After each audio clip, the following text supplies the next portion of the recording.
खबरदार होशियार, आज से बादल बरसेंगे लगातार। मुल्क के मुख्तलिफ इलाकों में आज से बारिशें शुरू होने का इम्कान है। मानसून हवाएं आज से मशरक़ी इलाकों में दाखिल होंगी। आज से 28 जून तक लसबेला, खसदार, अवारान, बालाखान, नसीराबाद समेत बलोचिस्तान में बारिशें हो सकती हैं। 30 जून के दौरान जनूबी पंजाब के अजला, बहावलपुर, मुल्तान, मुजफ्फरगढ़, खानेवाल, राजनपुर, रहीमिया और खान में बारिशों का इम्कान है। आज से 1 जुलाई तक उमरकोट, मीरपुर खास समेत अंदरूनी सिंध में बादल बरसेंगे। कल से इस्लामाबाद, रावलपिंडी, लाहौर, झेलम, चकवाल, नारोवाल में तेज बारिशों की पेशन गोई। अर्बन फिल्टरिंग का भी खदशा।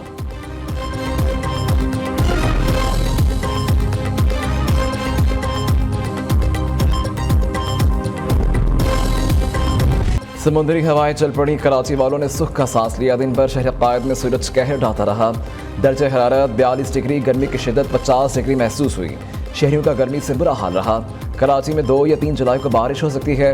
मुख्तलिफ इलाकों में मजीद 5 अफराद की लाशें बरामद। 3 रोज़ में फुटपाथों से मिलने वाली लाशों की तादाद 23 हो गई। लाशें लियारी, सिरजानी मोड़, गुलशन महवार, माड़िकपुर और मंगोपीर से मिली। कैटल कॉलोनी में मुतादिद जानवर हलाक हुए।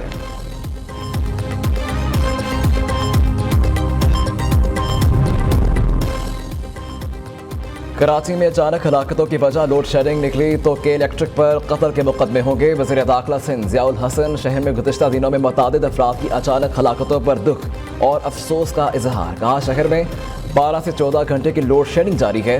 हीट स्ट्रोक से दर्जनों हलाकतें हुई, जिसका रिकॉर्ड मैयत खानों में भी मौजूद है।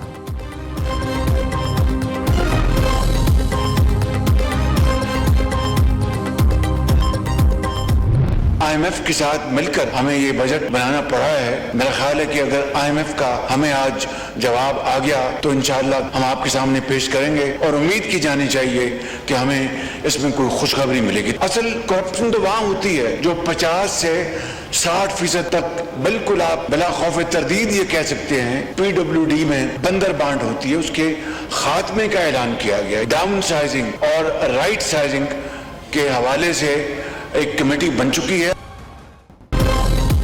हालात का तकाजा था, IMF के साथ मिलकर बजट बनाना पड़ा। वज़ीर आज़म शहबाज शरीफ ने ऐवान से खिताब में कहा, हमें IMF का जवाब आ गया तो पेस्टिसाइड से मुताल्लिक जवाब देंगे और उम्मीद है खुशखबरी देंगे। वज़ीर आज़म का PNW को बंद करने का ऐलान। कहते हैं PNW में 50 से 60% करप्शन होती है। वजारतों में डाउन साइजिंग और राइट साइजिंग के लिए कमेटी बना दी गई है। अखराजात में कमी से मुताल्लिक नताइज ऐवान में पेश करेंगे।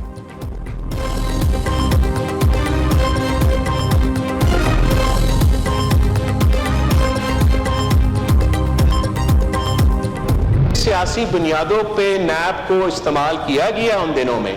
जो ब्यूरोक्रेट है उनका कलम वो नीचे रख देता है। वो क्यों किसी एक साइन की वजह से सियासी बुनियादों में नैब में फंसे। हमने नैब को खत्म करना। अवाम का असल मसला क्या है? उनको फिक्र नहीं है कि कौन जेल में है, कौन जेल में था और कौन जेल में जाएगा। कोई फिक्र है तो वो बुनियादी मसला का, रोटी का, अपना मकान का फिक्र है। जनाब स्पीकर, अगर हमने एक नेशनल इकोनॉमिक चार्टर बनाना है तो फिर सबसे मशवरा होना पड़ेगा। नैब और वर्षद साथ नहीं चल सकते, हमने नैब को खत्म करना है। चेयरमैन PB बिलावल भुट्टो का कहना है। शहबाज शरीफ ने चार्टर ऑफ इकोनॉमी की बात की थी।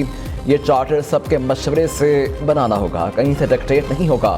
कौन जेल में है कौन नहीं, ये आवाम का मसला नहीं। लोगों को फिक्र रोटी, कपड़ा और मकान की है। चेयरमैन पीपल्स पार्टी का कौमी असम्बली में इजहार ख्याल। कहा, मुआशी हालात किसी से ढके छुपे नहीं। मिसाक़ मईशत के लिए तमाम जमातों को एतमाद में लिया जाए।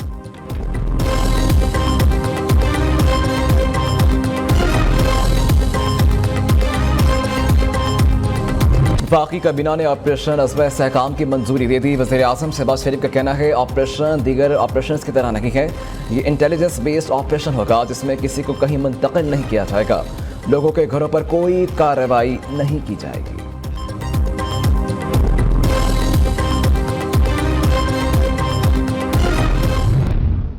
KP की हुकूमत जो है, मैं वहाँ पे मौजूद था। चीफ मिनिस्टर साहब ने कोई इख्तलाफ नहीं किया, किसी किस्म का वहाँ पे कोई इख्तलाफ नहीं किया। और उन्होंने कल जो मीडिया से जो बात की है उसमें तकरीबन उन्होंने इतराफ़ किया है कि बातचीत जो हुई है मेरे सामने हुई है, लेकिन उन्होंने ये कहीं भी नहीं किया कि मैंने कोई इख्तलाफ रजिस्टर किया है। बल्कि उन्होंने दबे लफ्ज़ों में ये कहा है कि हम इसको सपोर्ट करेंगे, इस एक्शन को जो है JUI या ANP या PTI की तरफ से जो तशवीश का इजहार किया जा रहा है, वो उनकी तशवीश को जो है हम ज़रूर एड्रेस करेंगे। और ये किसी इसके कोई सियासी जो है अज़ाइम नहीं है। ऑपरेशन अज़्म इस्तेहकाम सियासी जमातों नहीं दहशतगर्दी के खिलाफ होगा। वज़ीर आला खैबर पख्तूनख्वा ने एपेक्स कमेटी में ऑपरेशन अज़्म इस्तेहकाम के दबे लफ्ज़ों में हमायत की। वज़ीर दफ़ा ख्वाजा आसिफ का दावा, तर्जुमान खैबर पख्तूनख्वा हुकूमत बैरिस्टर सैफ ने रद्द-ए-अमल देते हुए कहा, ख्वाजा आसिफ हक़ाइक़ को तोड़ मरोड़ कर पेश कर रखे गए। एपेक्स कमेटी में अज़्म इस्तेहकाम के हवाले से सिर्फ बहस हुई थी, फैसला नहीं। ऑपरेशन अज़्म इस्तेहकाम पर PTI ने आज क़बायली अमायदीन का जरगा बुला लिया।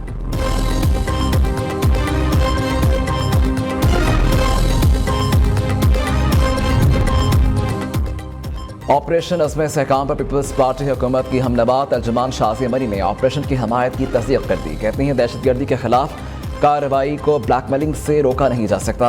अज़्म इस्तेहकाम ऑपरेशन पर फ़रीक़ैन को एतमाद में लिया जाना ज़रूरी है।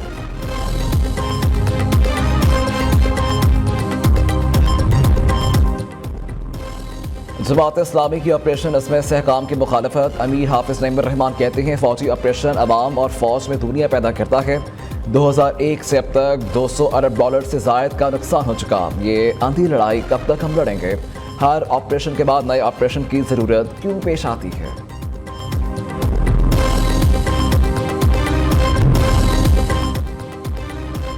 मखसूस नशस्तों मुतनासिब नुमाइंदगी के उसूल से हटकर नहीं दी जा सकती। आइन मुक़द्दस है, इस पर अमल करना लाजिम, ऑप्शन नहीं।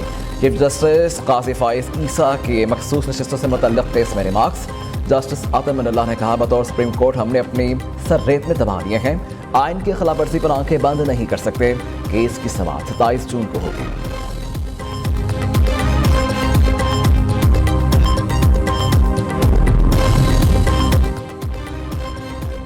अमरीका का सवात में हजूम के तशद्दुद से हलाकत के वाक़े पर इजहार अफसोस। तर्जुमान अमरीकी महकमा खारजा मैथ्यू मिलर ने कहा, मजहबी आज़ादी, इजहार राय की आज़ादी और पुरअमन इज्तिमा के हक़ का एहतराम किया जाए। मैथ्यू मिलर का कहना था कि दहशतगर्दी से निपटने के लिए पाकिस्तान की कोशिशों की हमायत करते हैं। सिक्योरिटी मामला पर पाक अमरीका शराकत दारी में दहशतगर्दी के खिलाफ बातचीत और फंड्स की फराहमी शामिल है।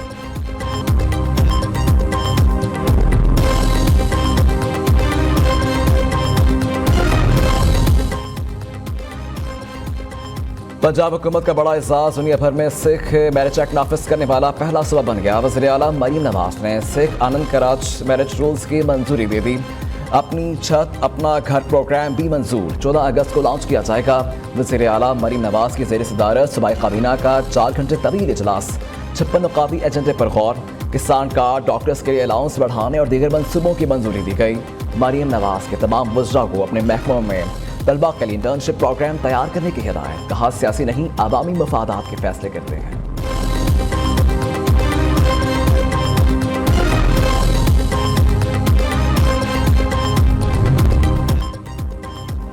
कोटरी रेलवे स्टेशन के करीब मिल्लत एक्सप्रेस की 3 बोगियां ट्रैक से उतर गईं। रेलवे हुकाम के मुताबिक हादसे का शिकार मिल्लत एक्सप्रेस कराची से लाहौर जा रही थी।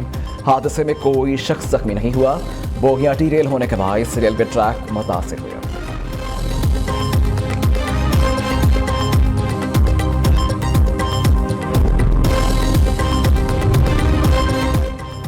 कच्चे के डाकू के खिलाफ ऑपरेशन से जराइम में कमी आई है। मनशियात फरोश तौबा कर लें तो उनके साथ रियायत बरती जाएगी। कराची समेत सिंध भर में अमन अमान की सूरत हाल बेहतर हो रही है। सीनियर वजीर सिंध शर्जील इनाम मेमन का दावा। वज़ीर आला खैबर पख्तूनख्वा को वफाकी हुकूमत के साथ ताल्लुकात बेहतर बनाने का मशवरा दे दिया। कहा, वज़ीर आला किसी भी जमात का हो, वफाक के साथ चलने में ही बेहतरी है।